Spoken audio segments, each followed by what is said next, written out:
everybody, Rob from Morty 42 here, and today we're going to be going over some streaming news. There's a lot of little tidbits that have come out over the last couple of days, and thought let's go ahead and get those covered. So if you're new here, go ahead and hit that subscribe button, and let's just get started. Before we get into the rest of the news, I just wanted to bring up that this Sunday, January 24th, will be the last day that Wonder Woman 84 will be available to watch on HBO Max. So if you've been putting it off, or maybe you just wanted to watch it again. I know there's a lot of people that are a fan of this movie. So January 24th, Sunday, that's your last day.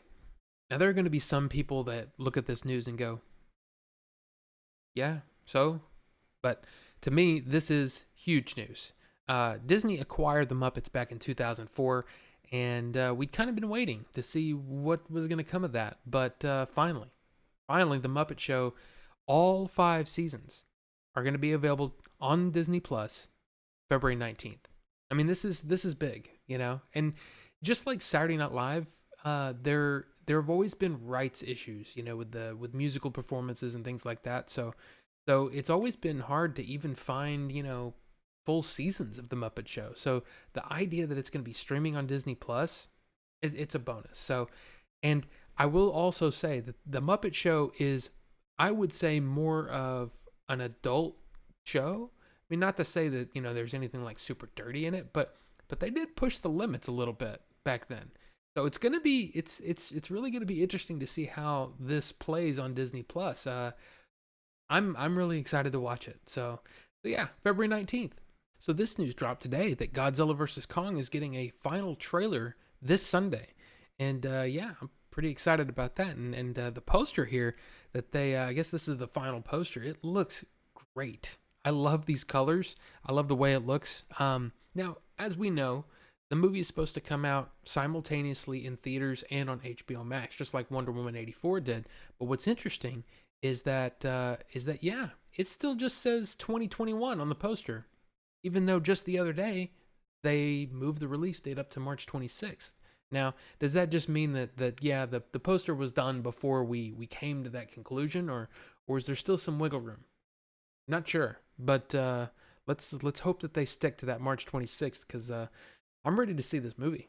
Now, I think one of the best things about having all of these different streaming services is sometimes you get to see things that maybe you wouldn't have checked out otherwise. And I gotta say, I saw this trailer. Thank you, Bujo, for sending that over to me.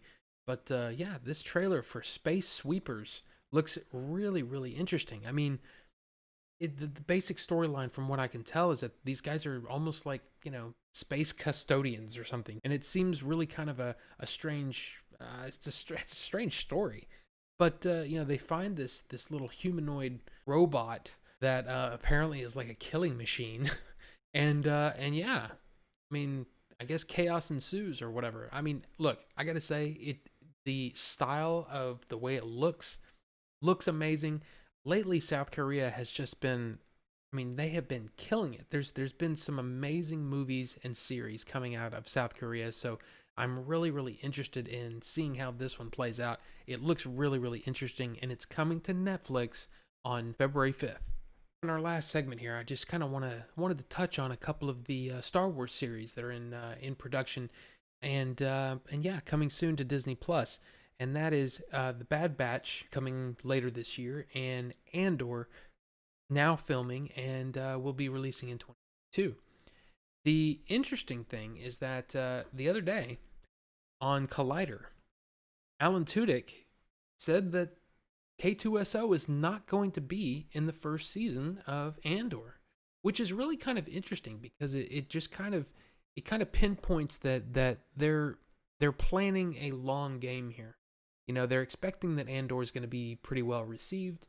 Apparently, there's a lot of confidence in the storytelling from Tony Gilroy, and Tony Gilroy, of course, helped out with the fixing of Rogue One. Later down in this article, this comes from JoeBlow.com, by the way. It says, close to 2 years ago, Lucasfilm president Kathleen Kennedy announced that Alan Tudyk would be reprising the role of K2SO for the Cassian Andor series, but while speaking with Collider, Tudyk revealed that he's not in the series at the moment, but the plan is to include him should the series span multiple seasons. Come on. There's definitely a plan to have Alan Tudyk in there. I mean, it's a no-brainer. You know, the two of them together were just an amazing pair, and they've got to be planning for that, right? So I kind of like this idea that maybe K2SO actually grounds Cassian a little bit, you know, the character of Cassian, and maybe, you know, he was a lot more wild before K2SO came into the picture.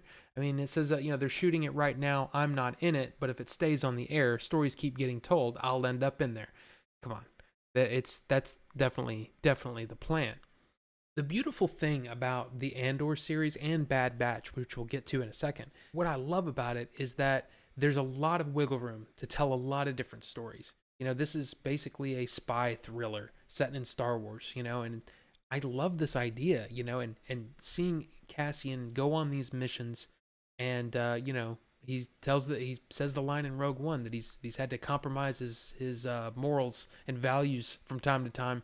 I love that. I love the idea that we're gonna see, you know, that being on the side of the good guys doesn't always mean that you're doing something good.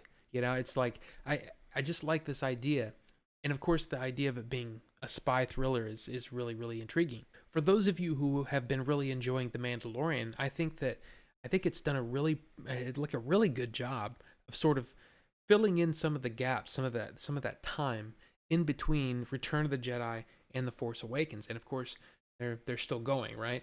But Andor has a really, really good opportunity here to do the same thing between episodes 3 and 4. And I mean, really up to Rogue One even. And it's just, there's so much room to play. And I think that's really, really exciting.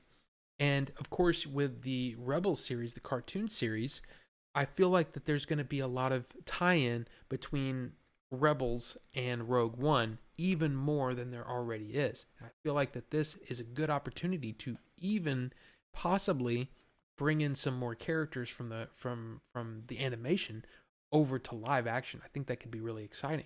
Now, Bad Batch, the animation series that is going to basically be taking over the reins for the Clone Wars, kind of a continuation of those 4 or 5 characters. It's going to be interesting to see how that ties in to maybe Rebels. Even the whole idea of the Bad Batch, they're basically genetic mutations, right?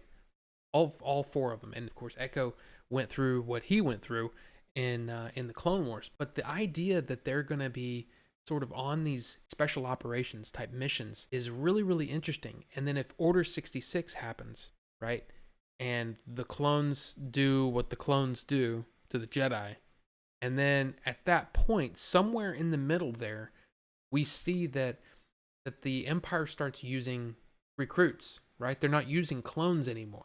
You know, the clone operation on Kamino gets shut down at some point. We don't know the specifics of that and how that works.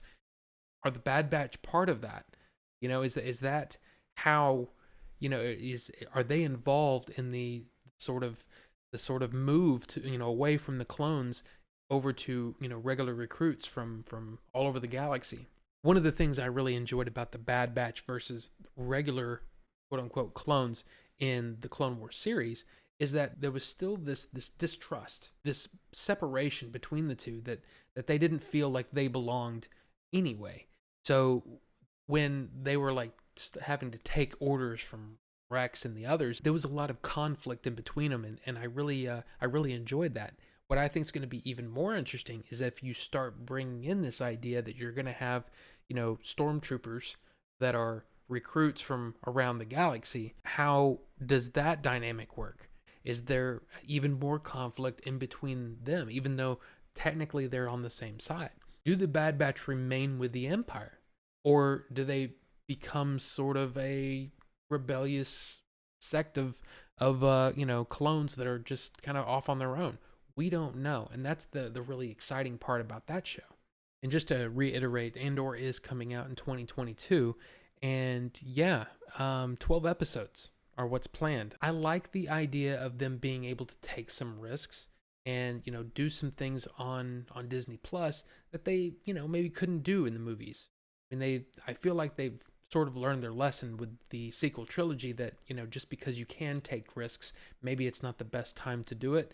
And at least with at least with the Disney Plus episodes, you're just kind of like, I wasn't a big fan of this week's episode, but man, next week's episode looks really good. I mean, that's kind of the it's a good way to do it. It's a good compromise. You can still play in the universe, but there's just a lot less risk. So yeah, I guess that about does it for today.